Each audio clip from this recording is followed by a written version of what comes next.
ಸ್ನೇಹಿತರೆ, fur perfect ಬಗ್ಗೆ ಒಂದಷ್ಟು ವಿಡಿಯೋಗಳನ್ನು ಮಾಡಿದ್ದೆ. ಪಾಪ ಜನಗಳಿಗೆ ಅರ್ಥ ಆಗಲಿಲ್ಲ. ಇನ್ನೊಂದಷ್ಟು ಎಕ್ಸಾಂಪಲ್ಗಳನ್ನು ಕೊಟ್ಟು ಹೇಳ್ತೀನಿ. ಪರ್ಫೆಕ್ಷನ್ ಈಸ್ ಈಕ್ವಲ್ ಟು ಅನ್ರಿಸಲ್ಟ್. ಯಾರು ಪರ್ಫೆಕ್ಷನಿಂದ ಹೋಗ್ತಾರೆ ಇವ್ರಿಗೆ ರಿಸಲ್ಟ್ ಸಿಗೋದಿಲ್ಲ. ಪರ್ಫೆಕ್ಷನ್ ಅನ್ನೋದು ಜಗತ್ತಲ್ಲಿ ಏನೂ ಇಲ್ಲ. ಯಾರಾದರೂ ಪರ್ಫೆಕ್ಷನ್ ಅಂತ ಹೋದರೆ ಅವ್ರಿಗೆ ಜೀವನ ಎಲ್ಲ ನರಕದ ಬಾಗಿಲು ಓಪನ್ ಆಗುತ್ತೆ ಹೊರತು ಖಂಡಿತವಾಗಲೂ ಪರ್ಫೆಕ್ಷನಿಂದ ಬೀಳಬೇಡಿ. ಪರ್ಫೆಕ್ಷನ್ ಅನ್ನೋದಕ್ಕಿಂತ ರಿಸಲ್ಟ್ ಬಹಳ ಬಹಳ ಮುಖ್ಯವಾಗಿರುವಂಥದ್ದು. ಉದಾಹರಣೆಗೆ, ಊಟ ಹೀಗೆ ಇರಬೇಕು ಅಂಥೇಳಿ ಮನೇಲಿ ಗಂಡ ಹೆಂಡ್ತಿಗೆ ಹೇಳಿರ್ತಾನೆ, ಏನೋ ಬಿರಿಯಾನಿ ಮಾಡು, ಇಂತಿಂಥ ಅಡುಗೆಗಳನ್ನು ಮಾಡು ಅಂತ. ಅವಳು ಮಾಡಿರ್ತಾಳೆ, ಏನೋ ಸ್ವಲ್ಪ ಉಪ್ಪು ಖಾರ ಹುಳಿ ಏನೋ ಕಡಿಮೆ ಆಗಿರ್ತದೆ. ಅವನು ತಿನ್ನೋದಿಲ್ಲ, ಒಂದು ದಿವಸ ತಿನ್ನೋದಿಲ್ಲ. ಅವಳಿಗೆ ಮಾಡೋಕ್ಕೆ ಬರೋದೇ ಹಾಗೆ. ಏನು ಮಾಡ್ತಾನೆ ಅವನು? ದಿನ ಹೋಟ್ಲಿಗೆ ಹೋಗ್ತಾನೆ ಅಥವಾ ದಿನ ಹೊಟ್ಟೆ ಹಸ್ಕೊಂಡಿರ್ತಾನೆ. ಯಾಕೆಂದರೆ ಪರ್ಫೆಕ್ಷನ್ ಇಲ್ಲ ಅದು ಊಟ. ಆ ಪರ್ಫೆಕ್ಷನ್ ಊಟ ಇಲ್ಲದೇ ಇದ್ದಾಗ ನೆಕ್ಸ್ಟ್ ಏನು ಮಾಡಬೇಕು? ಒಂದು ದಿವಸ 2 ದಿವಸ ಅದಾದಮೇಲೆ ತಿನ್ನಲೇಬೇಕು. ತಿಂದಿದ ತಕ್ಷಣವೇ ಅಡ್ಜಸ್ಟ್ ಮಾಡ್ಕೊಳ್ತಾ ಹೋಗ್ತಾನೆ. ಪರ್ಫೆಕ್ಷನ್ ಬೇಕು ಅಂತಂದರೆ ಪರ್ಫೆಕ್ಷನ್ನ ಕಲಿಬೇಕು. ಯಾರು ಕಲಿಬೇಕು? ಪರ್ಫೆಕ್ಷನ್ ಬೇಕು ಅಂದೋನು ಅವನು ಕಲಿಬೇಕೆ ಹೊರತು ಎದುರುಗಡೆ ಇರೋರಿಗೆ ಪರ್ಫೆಕ್ಷನ್ನ ಕಲ್ಸೋಕ್ಕೆ ಸಾಧ್ಯವಿಲ್ಲ. ಚೆನ್ನಾಗಿ ತಿಳ್ಕೊಂಬಿಡಿ. ಯಾಕೆ ಅಂದರೆ ಪರ್ಫೆಕ್ಷನ್ ಅಂದರೆ ನಿನಗೆ ಏನು ಪರ್ಫೆಕ್ಷನ್ ಬೇಕೋ ಅದು ನೀನೇ ಕಲಿಬೇಕು ಹೊರತು ಹೊರಗಡೆ ಇರೋರು ಯಾರೂ ಕಲಿಯೋದಕ್ಕೆ ಸಾಧ್ಯವಿಲ್ಲ. ನೀನು ಅವ್ರಿಗೆ ಕಲಿಸ್ಕೊಡೋದಕ್ಕೆ ಸಾಧ್ಯವಿಲ್ಲ. ಫಸ್ಟ್ ಆಫ್ ಆಲ್ ಅವ್ರಿಗೆ ಅದರಲ್ಲಿ ಆಸಕ್ತಿನೇ ಇಲ್ಲ. ಒಬ್ಬೊಬ್ಬನಿಗೆ ಒಂದು ಬೊಕ್ಸೆ ನೀರು ಎತ್ತಿದ್ರೆ ಎಷ್ಟು ಕೈ ತುಂಬ ಸಿಗಬೇಕು ನೀರು, ಅಷ್ಟು ಮಾತ್ರನೇ ಸಿಗೋದು ನಿಸರ್ಗದಲ್ಲಿ. ಒಬ್ಬೊಬ್ಬರ ಜೀವನದ ಕಾರಣ ಉದ್ದೇಶಗಳು ಬೇರೆ ಬೇರೆ ಇರ್ತವೆ.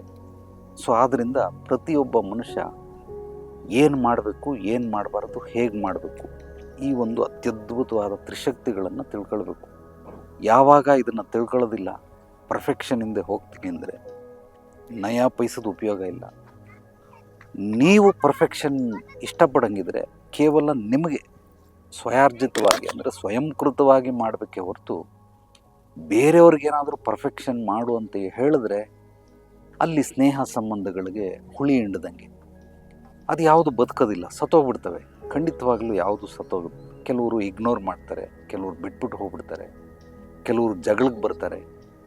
ಆದ್ದರಿಂದ ಮನೆಗಳಲ್ಲಿ ಸಣ್ಣ ಪುಟ್ಟ ಈ ಪರ್ಫೆಕ್ಷನ್ ಹಿಂದೆ ಬಿದ್ದಂಥವರು ಸುಮಾರು ಜನ, ಗಂಡ ಹೆಂಡತಿ ನಡುವೆ ಡಿವೋರ್ಸ್ ಆಗಿರೋರು, ಅಪ್ಪ ಮಕ್ಕಳ ನಡುವೆ ಜಗಳ ಆಗಿರೋರನ್ನ ಸಾಕಷ್ಟು ಜನ ನೋಡಿದ್ದೀನಿ. ಹೆಂಡತಿ ಗಂಡನಿಗೆ ಎಲ್ಲದರಲ್ಲೂ ಪರ್ಫೆಕ್ಷನ್. ಗಾಡಿನ ಹಿಂಗೆ ನಿಲ್ಲಿಸ್ಬೇಕು, ಕಾರ್ ಹಿಂಗೆ ನಿಲ್ಲಿಸ್ಬೇಕು, ಸೋಫಾಲಿ ಹಿಂಗೆ ಕೂತ್ಕೊಳ್ಬೇಕು, ಹಿಂಗೆ ಮಾತಾಡಬೇಕು. ಅದು ಹೇಗೆ ಟ್ರೈನಿಂಗ್ ಕೊಟ್ಬಿಟ್ಟಿದ್ದಾಳೆ ಅಂದರೆ ಮಿಲ್ಟ್ರಿಲಿ ಈ ಕಮಾಂಡ್ ಇರ್ತಾರಲ್ಲ ಆ ರೀತಿ ಕಮಾಂಡ್ ಮಾಡಿ ಇಟ್ಬಿಟ್ಟಿದ್ದಾಳೆ.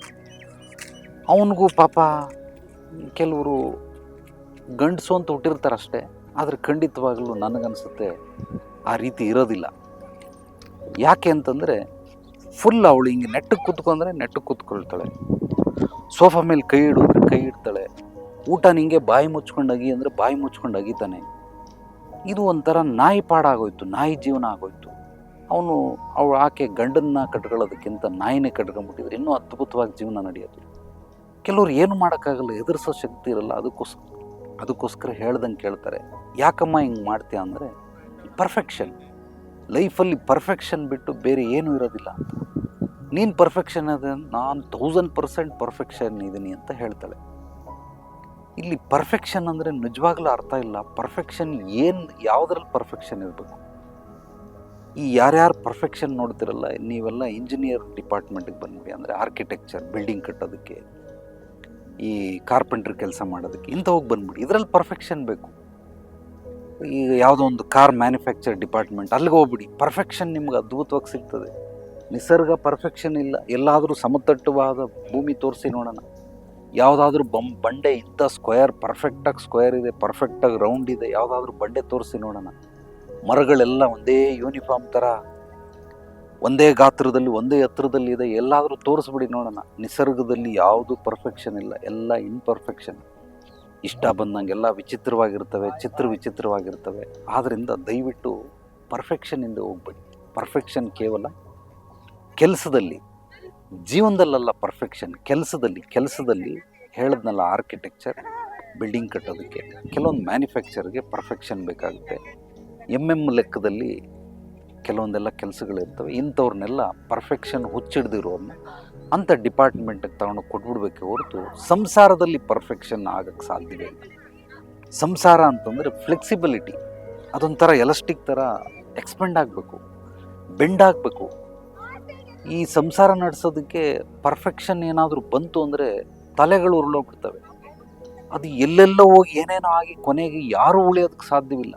ಅದರಿಂದ ಕೆಲಸದಲ್ಲಿ ಸಣ್ಣ ಪುಟ್ಟದಿಂದ ಹಿಡಿದು ಕಸ ಗುಡಿಸೋದ್ರಲ್ಲಿ ಪರ್ಫೆಕ್ಷನು, ಸ್ನಾನ ಮಾಡೋದ್ರಲ್ಲಿ ಪರ್ಫೆಕ್ಷನು, ನಾಷ್ಟ ಮಾಡೋದ್ರಲ್ಲಿ ಪರ್ಫೆಕ್ಷನು, ಈ ಥರದ್ದೆಲ್ಲ ದಯವಿಟ್ಟು ಮಾಡಬೇಡಿ. ಹಿಂಗೆ ಮಾಡೋದ್ರಿಂದ ಸಂಸಾರಗಳು ಉಳಿಯೋದಿಲ್ಲ.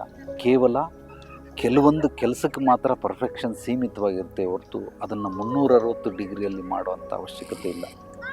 ಯಾರ್ಯಾರೆಲ್ಲ ಇದನ್ನು ಪರ್ಫೆಕ್ಷನಿಂದ ಬಿದ್ದಿರ್ತೀರ, ಆ ಪರ್ಫೆಕ್ಷನ್ಗೆ ಅಂತಲೇ ಕೆಲವೊಂದು ವೃತ್ತಿಗಳಿದ್ದಾವೆ, ಕೆಲವೊಂದು ಕೆಲಸಗಳಿದ್ದಾವೆ. ಅಂಥ ಕೆಲಸಗಳನ್ನು ಮಾಡಿ ಇದನ್ನೆಲ್ಲ ಮಾಡೋಕ್ಕೆ ಹೋಗ್ಬಿಡಿ.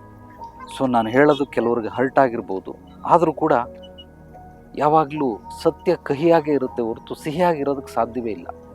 ನಮ್ಮ ಗುರುಗಳು ಒಂದೇ ಮಾತು ಹೇಳೋದು, ದಂಡಂ ದಶಗುಣಂ ಲಾತೋಂಕ ಭೂತ್ ಬಾತೋನ್ಸೆ ನಹಿಮ ಅಂತ. ಸೊ ಹೊಡೆದ್ರೇ ಬುದ್ಧಿ ಕೇಳೋದು. ಆದ್ದರಿಂದ ಈ ಚಾಟಿಲ್ ಬೀಳೋ ಹೊಡೆತಕ್ಕಿಂತ ಮಾತಿನ ಹರಿತವಾದಂತಹ ಪದಗಳು, ವಾಕ್ಯಗಳು ಹೃದಯ ಮೆದುಳನ್ನು ನೇರವಾಗಿ ಹೋಗಿ ಛೇದಿಸುತ್ತೆ. ಅವಾಗಲೇ ಬುದ್ಧಿ ಕಲಿಯೋದು. ಆದ್ದರಿಂದ ಗುರುಗಳು ಹೇಳಿದ್ದೇ ಸತ್ಯ. ಹರ್ಟ್ ಆದರೂ ಪರವಾಗಿಲ್ಲ, ನಾನು ಹೇಳೋದನ್ನು ಗಮನ ಕೊಟ್ಟು ಆಲಿಸಿ, ಅದನ್ನು ಮನನ ಮಾಡಿ, ಸಾಧ್ಯವಾದಷ್ಟು ಜೀವನದಲ್ಲಿ ಅಳವಡಿಸ್ಕೊಳ್ಳೋಕೆ ನೋಡಿ. ಸಂಸಾರ ನಡೆಯೋದು ಪ್ರೀತಿ, ಆರೈಕೆ, ಕಾಳಜಿಯಿಂದ, ಪರ್ಫೆಕ್ಷನ್ನಿಂದ ಅಲ್ಲ. ಅಲ್ಲೇನಾದರೂ ಪರ್ಫೆಕ್ಷನ್ ಬಂದ್ಬಿಡ್ತು ಅಂದರೆ ಯಾವ ಸಂಸಾರಗಳನ್ನು ಉಳಿಯೋದಿಲ್ಲ, ಯಾವ ಸ್ನೇಹ ಸಂಬಂಧಗಳು ಉಳಿಯೋದಿಲ್ಲ, ಎಲ್ಲ ಹಾಳಾಗ್ಬಿಡ್ತವೆ. ಆದ್ದರಿಂದ ಹೇಳೋದನ್ನು ಸ್ವಲ್ಪ ಅರ್ಥ ಮಾಡಿಕೊಂಡ್ರೆ ನಿಮ್ಮ ಜೀವನವೂ ಸುಖವಾಗಿರ್ತದೆ. ಎಲ್ರಿಗೂ ಒಳ್ಳೆಯದಾಗಲಿ. ನಾಳೆ ಮತ್ತೆ ಭೇಟಿಯಾಗೋಣ ಮತ್ತಷ್ಟು ಸತ್ವಭರಿತ ವಿಚಾರಗಳೊಂದಿಗೆ. ಎಲ್ಲರೊಳಗಡಗಿರುವ ಭಗವಂತನಿಗೆ ನನ್ನ ಭಕ್ತಿಪೂರ್ವ ಪ್ರಣಾಮಗಳು. ಸರ್ವೇ ಜನೋ ಸುಖಿನೋ ಭವಂತು. ಶುಭರಾತ್ರಿ.